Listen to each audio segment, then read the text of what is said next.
Well, it's Tuesday, and you all know what that means. As you know, NXT are heading to Halloween Havoc, so anything could happen before this coming Sunday. We're going to witness, of course, a contract signing between Ricky Saints and Trick Williams, so this is going to be an awesome feud. And of course, we will hear from Tatum Paxley. As you know, she is the number one contender for the NXT Women's Championship, and we have plenty of more coming up soon as well on that.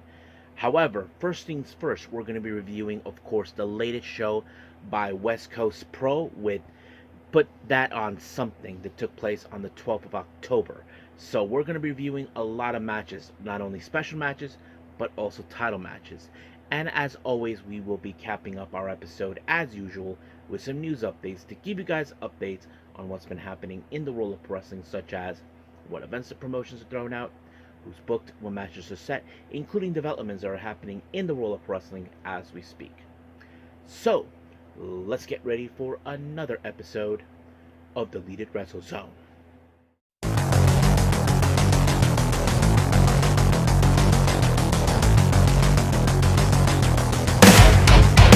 Are you ready? Get up, get up! Get up, get up!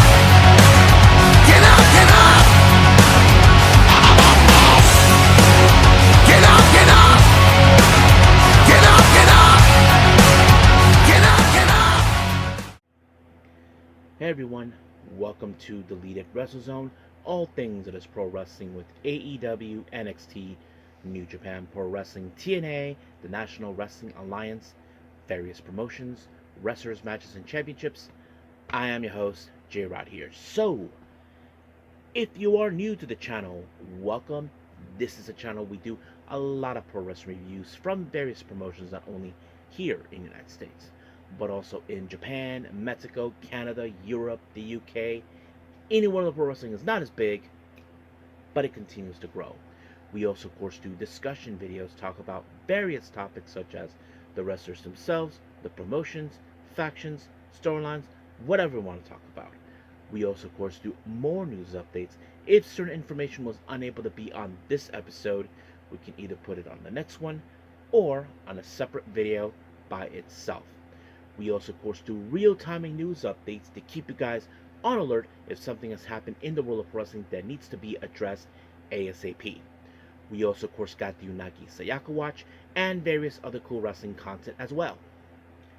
So if you like what you see, please subscribe to us or click on that subscribe button. You'll be getting a lot of daily reviews and other cool wrestling content as well.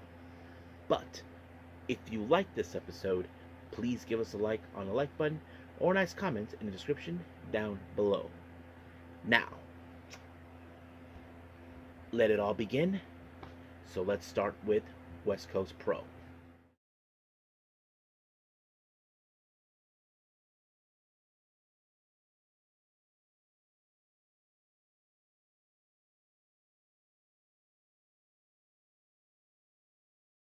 All right, West Coast Pro with their latest show called Put That On Something.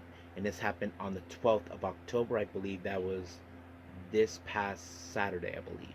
Yeah, so this is their much recent show. So we opened up with singles action with a guy named Chris Nasty. I don't even know who he is, but his opponent I am familiarized with Jaya Jewel, of course.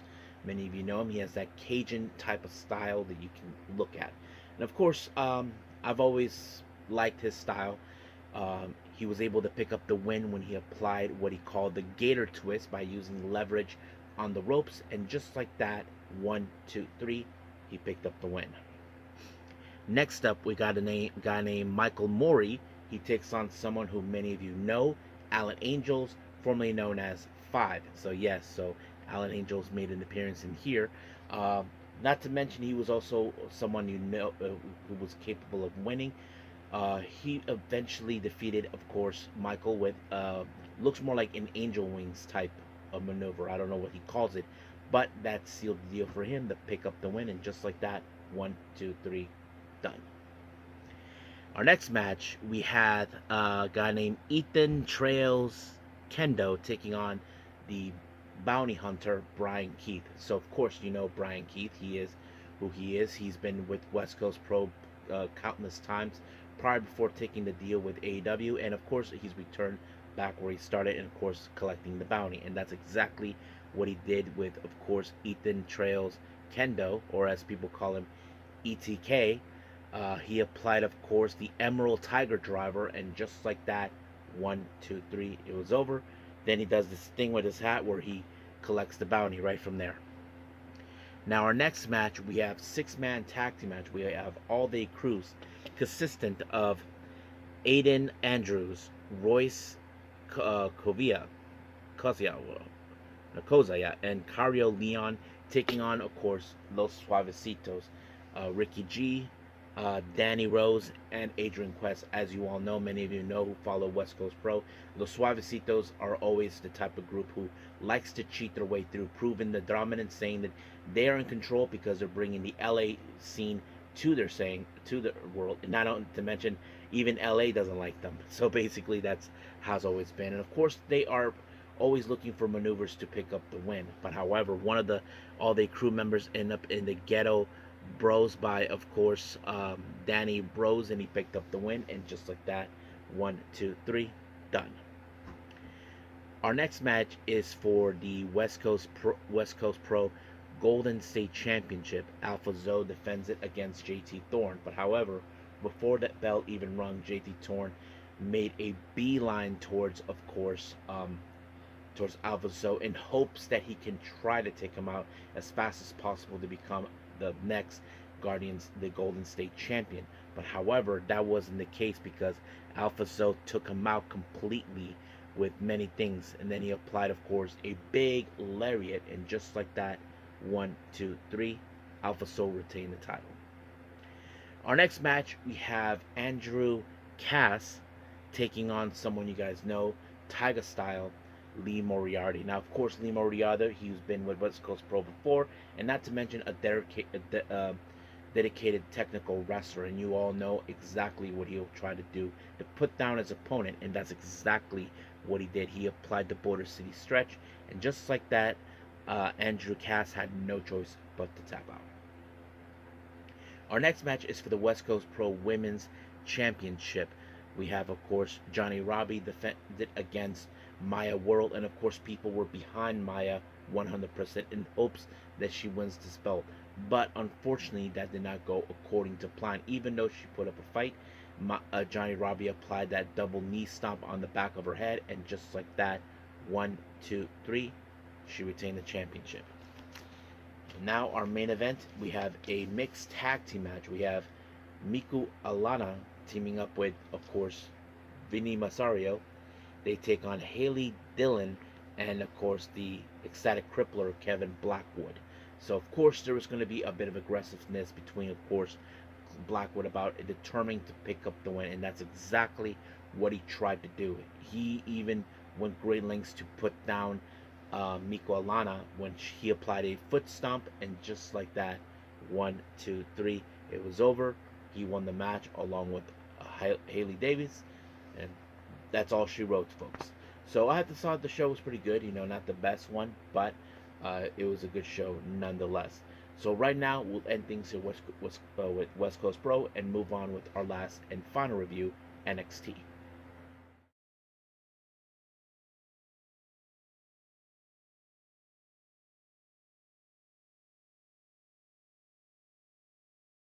Okay, NXT, our final review.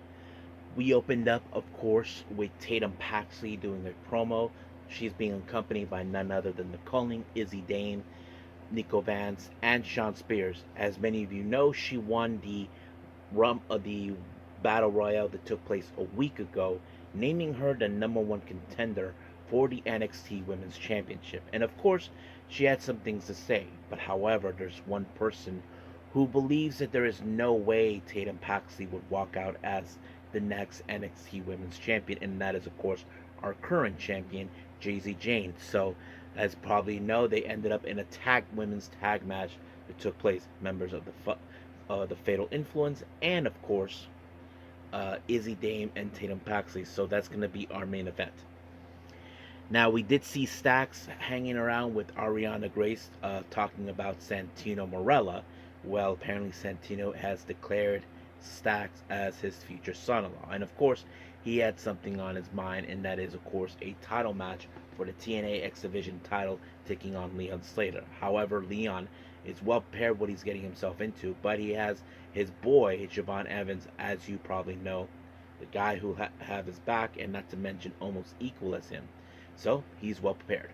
So we jump into that match. Now, of course, Stax would do whatever it takes to pick up the win.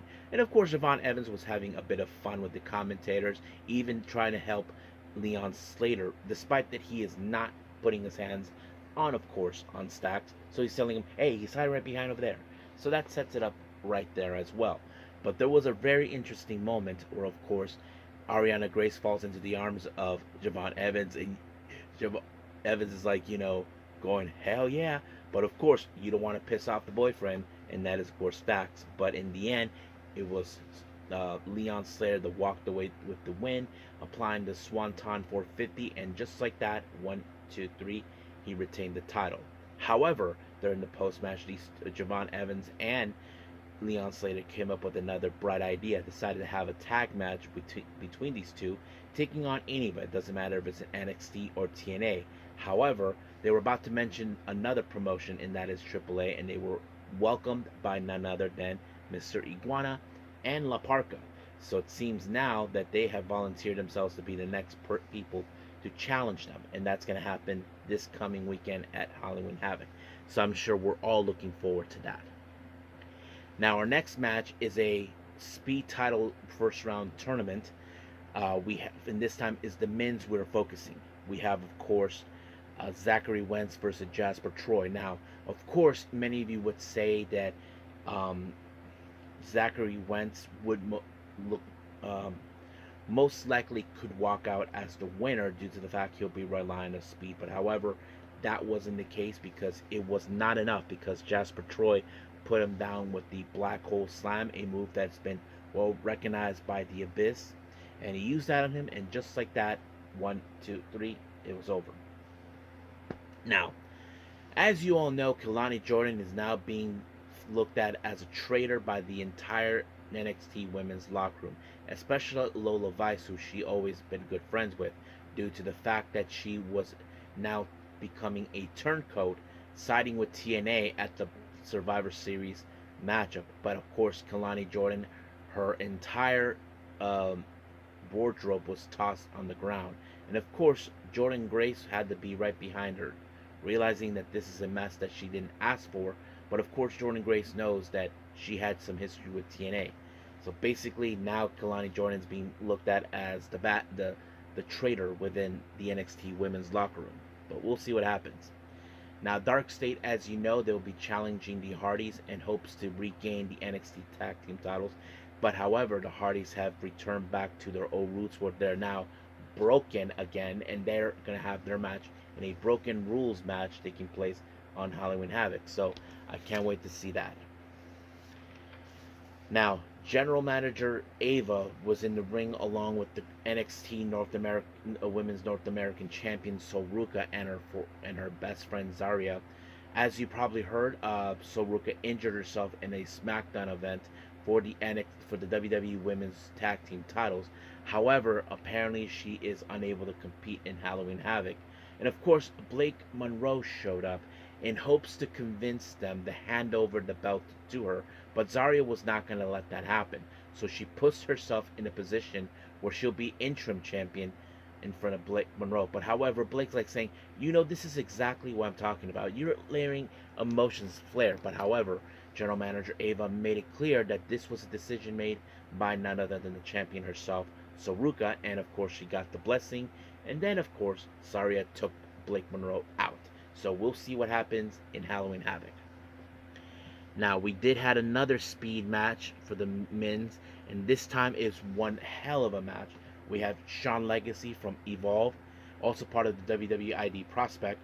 He takes on against Axiom, and I thought this match was fantastic. I mean, it was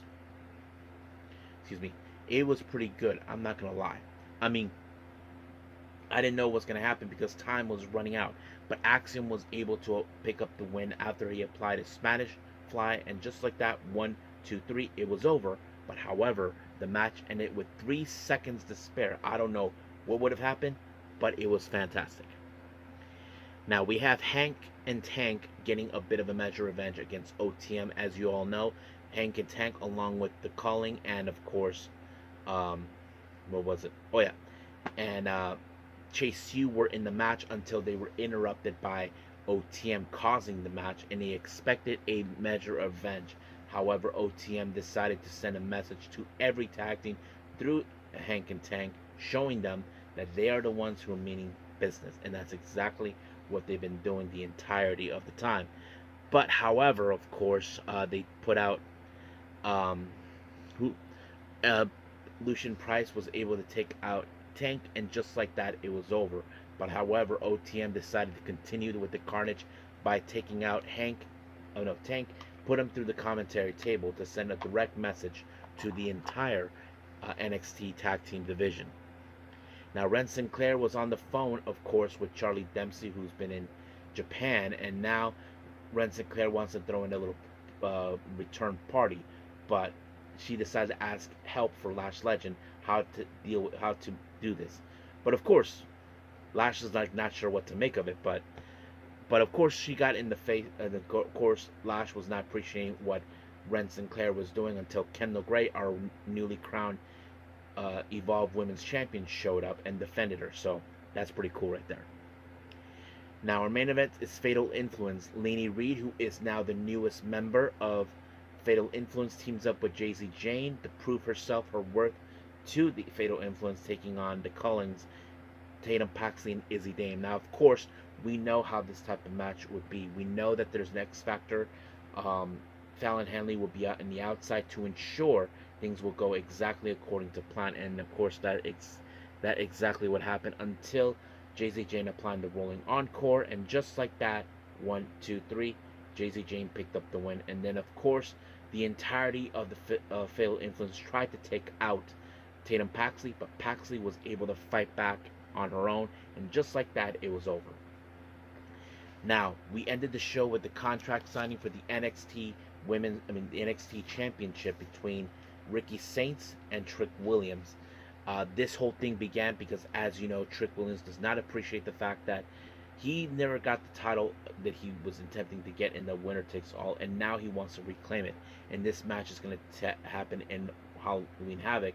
Then, of course, once things are signed, you all know all hell broke loose. Ricky Saints walked away, putting, of course, Trick Williams through a table, and we'll see what happens in Halloween Havoc this weekend. So I think we're pretty much done now with all the reviews. Let's move on with our last and final thing, news updates.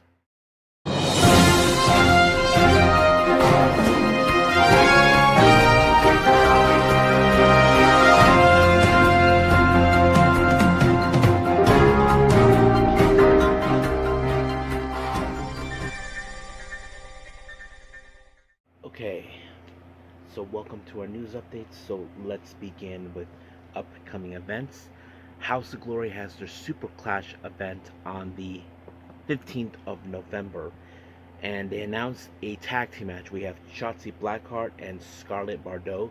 Many of you know her as the wife of Killer Cross, and as you probably know right about now, both Shotzi and Scarlett are good friends, and they take on the combine of Priscilla Kelly and Alley Catch.